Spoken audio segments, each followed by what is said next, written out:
You're watching KOMO TV4 in Seattle.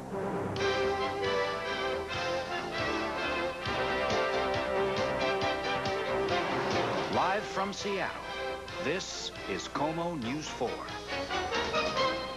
Good afternoon. A new state law is designed to let you know if a sexual predator is in your neighborhood, but police say some of the worst offenders are simply ignoring it. At least 17 of the most dangerous sex offenders released from prison this year have failed to tell police where they're living. KOMO's Brian Johnson joins us right now from the newsroom. Brian, what are police doing about this? Well, Dan, they say it's not going to be easy. They note over 400 sex offenders released from jail have followed the new law. But what detectives assigned to the Special Assault Unit fear is that the most dangerous, the most violent, the most likely to repeat are hiding their addresses from police and prosecutors. No, it doesn't surprise me. No, of course I got, the advantage of hindsight here, The sexual predator type individual is a very uncaring, unthinking, sociopathic type of an individual. Vaughn says he's also frustrated by the alerts issued by the Department of Corrections. Of the 17 who have failed to report, the police department has pictures of only 2. Some of the other photographs look like wildly distorted caricatures, or as Lieutenant Vaughn called one, the blob. And most of the alerts had no photograph at all. Police admit finding people with identification like this won't be easy.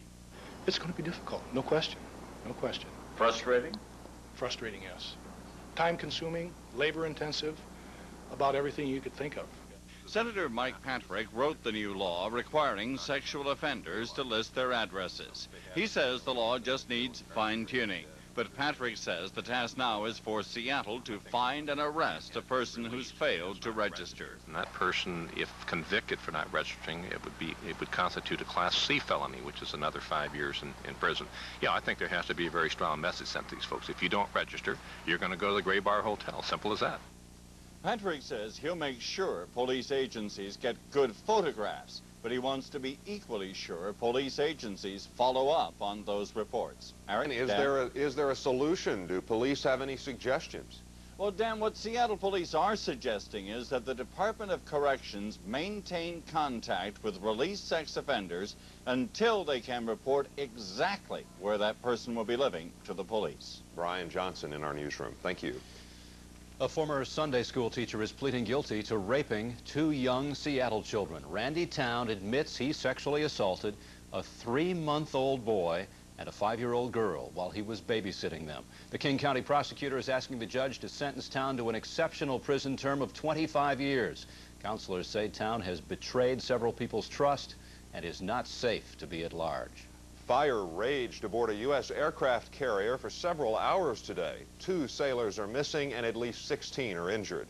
The USS Midway is off the coast of Japan right now. The ship is based in the town of Yokosuka. Navy officials say 2 explosions rocked the carrier. The fire was contained to the ship's storage area where it burned for hours. The Midway was engaged in flight operations at the time, but officials say the explosions were not related. The cause of the accident is still under investigation.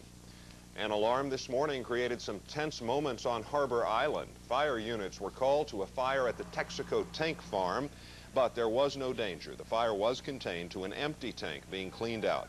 The probable cause of the alarm and the minor fire, sparks from a welder's torch ignited some insulation material. Women, teenagers, crack cocaine users, and alcohol drinkers are among the newest victims of AIDS. Researchers say the cases of AIDS are increasing among those groups the fastest, apparently in each case simply because of a disregard for safe sex. AIDS protesters from Seattle are in San Francisco right now. Some of them are trying to disrupt the International AIDS Conference. They're angry about the government's efforts to fight the disease. One Seattle man has already been arrested. KOMO's Keith Eldridge joins us live via the News Star 4 satellite from San Francisco, where scientists and AIDS activists are clashing. Keith? Well, Dan, this conference is a forum for world research for AIDS. However, it's also turning into a forum for ACT UP. That's the AIDS Coalition to Unleash Power. And protesters from all over the country are here joining the ones from Seattle. San Francisco's friendly cable car image is being derailed by AIDS activists who believe the government's effort to fight AIDS is on the wrong track. But even before the conference got started, ACT UP protesters were making their presence known at a reception hosted by a chemical company. AIDS profiteering is not endearing. In the crowd, Michael Davidson of Seattle. He's back on the protest line despite being arrested last night when 1,000 people protested the U.S. immigration policy limiting international travel by AIDS victims. He claims police severely sprained his foot during that arrest. On the outside, they're telling people that they're using restraint, but out of the sight of the camera and legal observers, they're being brutal against the AIDS activists. Davidson is one of a dozen Seattle ACT UP members here representing the chapter. Our group is growing. We now have about 40 people at every ACT UP meeting in Seattle, 1,000 people on our mailing list, and every week there's more people coming. Not going to go away? No, we're not going to go away until AIDS goes away. Health care is the right. Health care is the right. ACT UP. The real target is the Moscone Center, site of the convention. A few thousand people have protested outside a police barrier. Well, they say it represents the barrier facing AIDS victims. The demonstrators believe they're being locked out of the system. They claim the scientists and drug companies aren't going far enough in finding a cure and that the government is dragging its heels. And ACT UP members made good on their pledge to disrupt the convention and be arrested. And right now, the police are still mounting up how many people were actually arrested at the conference today. And it's just the beginning. This is a 5-day convention. It goes all the way through Sunday. We'll let you know if there are any revelations coming out of the convention itself regarding AIDS research or a possible cure, or from the protest demonstrations going on outside. Dan, Eric? Keith, any danger at all that this protest could backfire on ACT UP? Well, that's one thing they are considering, is the fear that their public sentiment could go against them. People becoming angry with what they're doing and not hearing what they're saying and possibly pulling back on money for AIDS research. They don't want that to happen. They just want people to know that AIDS is here and it's not going to go away unless a lot of money is spent to find a cure. Keith Eldridge in San Francisco, thank you for that live report. Our coverage of this story doesn't stop here. Later in this newscast, our family doctor, Bill Crounce, will look at the so-called cures for AIDS patients. In their struggle to find help, some people will try anything. It's a frightening situation, and we'll have more in just a few minutes. The financially strapped West Seattle Hospital has now declared bankruptcy. The hospital closed its doors about a week and a half ago. Hospital lawyers are now filing for Chapter 11 bankruptcy. They're asking for protection against creditors, including doctors and nurses who say they're each owed hundreds of dollars in wages. More layoffs are ahead for Boeing. Next, we'll talk live with Union President Tom Baker about what cutbacks in the B-2 mean to Boeing workers. Organizers for the Goodwill Games are coming up short with money to pay for fire protection. So who is going to foot the bill? And you heard of giant car washes, but wait till you see this jumbo-sized job this washing machine does. You're watching KOMO, News 4. Even the insiders are shocked by reports of layoff plans at Boeing's stealth bomber plant. The company tonight confirms it expects to trim as many as 1,500 people from its B-2 workforce by the end of the year. Some will be transferred, but hundreds will lose their jobs. KOMO's aviation specialist, Rick Price, has been following this story. He joins us now live from our newsroom with the latest. Rick.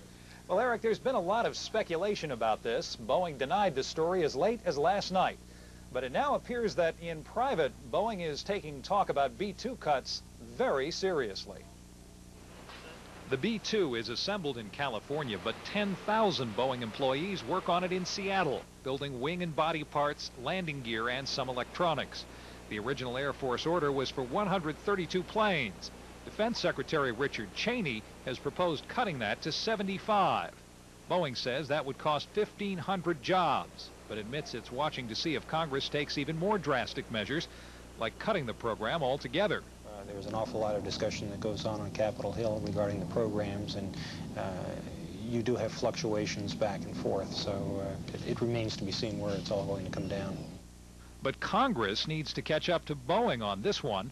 Sources on Capitol Hill tell KOMO News they are, quote, befuddled and confused by what Boeing is doing, and added that Boeing recently told at least one member of Congress that attrition would take care of the problem, that there would be no layoffs if the B-2 program stayed at 75 planes. And a source within SPIA, Boeing's engineering union, says the union was unaware of the plan until the media broke the story. That same source says Boeing has scheduled a meeting with the union tomorrow to brief leaders on the cuts. The Machinist Union was also shocked, and you'll hear more about that in a moment. Congress expects a decision by later this summer. All right, Rick Price in our newsroom. Thank you. Machinist Union President Tom Baker is in Washington, D.C. to try to convince Congress to keep the B-2 program. He joins us right now live from our Washington, D.C. bureau. Good evening. Thanks for your time. I understand you met with the company just before you left on this trip. Does news of these cuts match with what they told you then? Well, they were surprising in that I was led to believe at the time that there would not be any reduction, but my latest conversation with them about an hour ago confirms that the Cheney proposal reducing the airplanes down from 132 to 75 would cause a reduction in the workforce. Did it affect the tone of the meetings you were having with members of Congress? And by the way, how are the meetings going? Well, it looks like it's going to be a real tough fight to, to save the program from further reductions. The Congress is looking for means to reduce the budget, particularly the military budget, and B-2 is one of the prime areas of looking at. Can never tell for sure what Congress is going to do, but about those layoffs, how do you react to all this? You found out for sure about an hour ago. I understand you saw it on the newspaper this morning or something. Yes, other than what I read in the newspaper this morning, I was led to believe that the Cheney proposal would not cause any further reduction. It does appear that way. The Boeing company told me that this Friday we will receive a warn notice affecting about 400 of the machinist union members of ours. That notice of possible layoff. Out of that, it's expected that about 250 of those would be the direct result of the proposed reduction. I'm sure some of those workers are going to wonder if there's anything you can do to save their jobs. Is there? Well, I'm back here talking with Congress and seeing if we can't keep the program funded, and we think it's needed as a needed program, and it's one that we think Congress should look elsewhere for reduction. Tom Baker in Washington, D.C., thank you for joining us. A vote in the U.S. House of Representatives tomorrow will likely determine the fate of a proposed constitutional amendment to protect the American flag. Tempers flared between House members today, and House Speaker Tom Foley from Spokane was accused of kowtowing to communist youth. Foley does not support that amendment.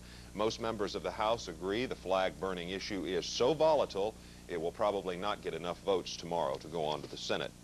Thousands of people are giving Nelson Mandela a vote of confidence. South Africa's black leader made his way through New York today to a shower of ticker tape. Mandela is kicking off his first tour in the United States.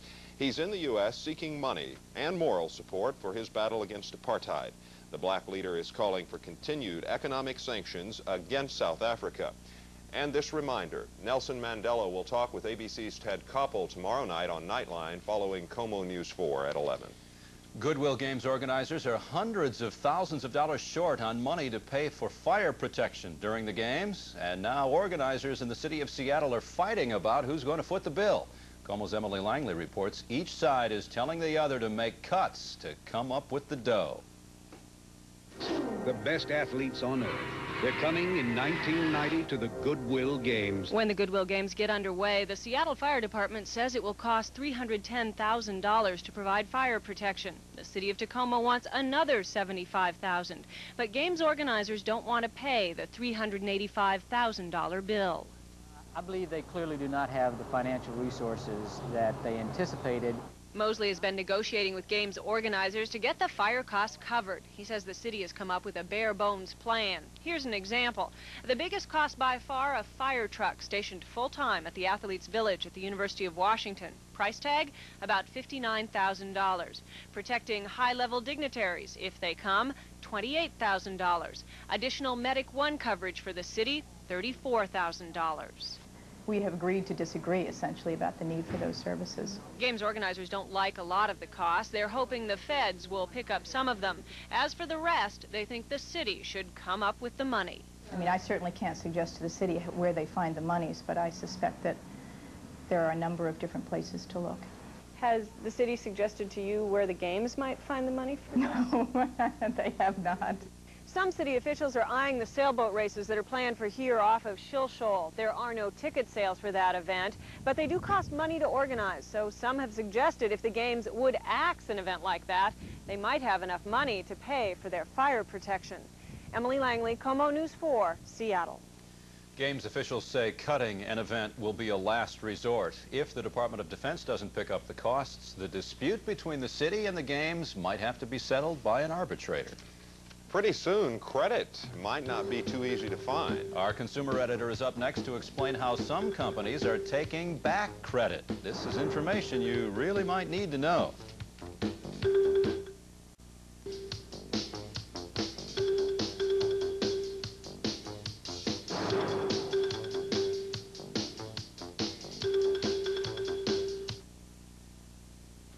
For years now, companies that issue credit cards have been criticized for giving so much credit to so many people.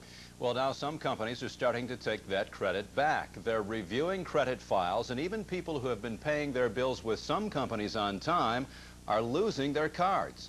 Consumer editor Connie Thompson is here to tell us more about what's going on. Well, we all know whenever you signed your name to a credit card application, you're giving the company the right to check your entire credit history. That is common knowledge. But most people don't know that your creditors can review your files at any time, not just when you apply, and that practice is increasing. Well, we've been a Sears customer for 20 years.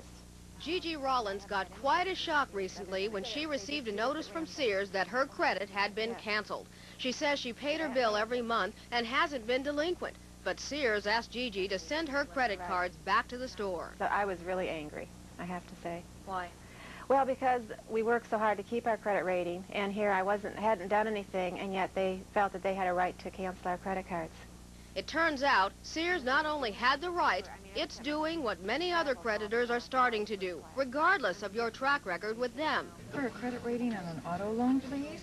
Credit reporting agencies like TransUnion and Bellevue are routinely contacted by retailers and other companies looking for signs that you might have difficulty paying your bills in the future.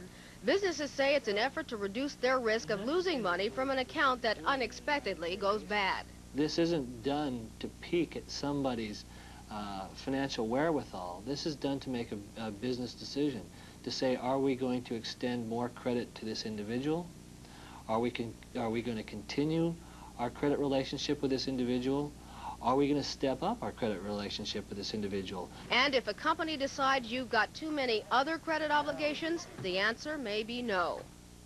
As I said, people who issue credit are reviewing credit files with increasing frequency, and each company can determine what its own policies and guidelines are. You should know, however, that if your credit is canceled or denied, you have the right to review your file at no cost and make corrections or clarifications if the need arises. And if you haven't reviewed your credit card files, I should add, you should make sure you do that. Probably a lot of people are wondering, though, how do you review your files? There are several big companies that do that. They're called credit reporting agencies. They're listed in the telephone book, and if anybody has questions or trouble finding them, give me a call. All right. Okay. Connie Thompson, thanks a lot. Lynn Espinoza picked a great week to forecast our weather, but will her sunny streak continue? Lynn also has a story for the good earth. Next, you'll see one man has taken recycling to new heights. In fact, he's building his home on what others have thrown away.